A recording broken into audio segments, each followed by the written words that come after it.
On prend les mêmes et on recommence comme au printemps. Environ 10 000 manifestants antigouvernementaux sont rassemblés autour du monument de la démocratie dans le quartier historique de Bangkok. Comme il y a quelques mois, les chemises rouges réclament des élections immédiates.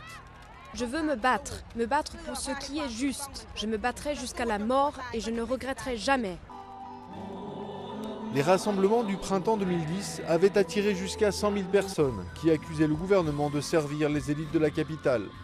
Beaucoup venaient du nord-est rural et pauvre de la Thaïlande, fief de l'ex-premier ministre en exil, Thaksin Shinawatra, renversé par un coup d'État en 2006.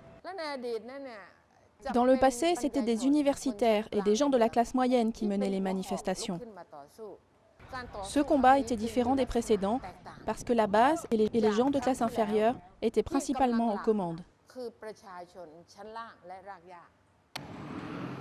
Mais après 2 mois d'occupation du centre d'affaires de Bangkok, les manifestations ont pris fin dans un assaut meurtrier de l'armée sur le camp des chemises rouges.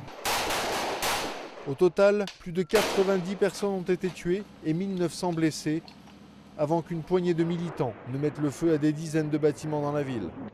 La plupart des leaders rouges sont aujourd'hui en prison ou en fuite, mais l'année 2011 pourrait être tout aussi chaotique. On va vers plus de manifestations, plus de répression, plus de manœuvres du gouvernement. Beaucoup de censure, beaucoup plus de prisonniers politiques aussi. Il y aura de la répression dans les campagnes, de l'autocensure.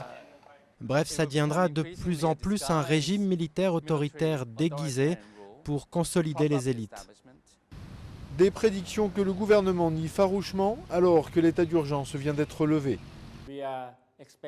Nous nous attendons à la libération de plusieurs personnes qui avaient été arrêtées et inculpées. Avec la levée de l'état d'urgence, il y aura de moins en moins de censure. Nous revenons à la normale.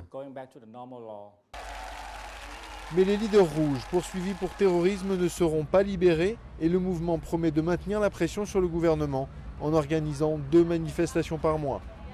Le combat ne fait que commencer. Des élections sont en principe attendues en 2011.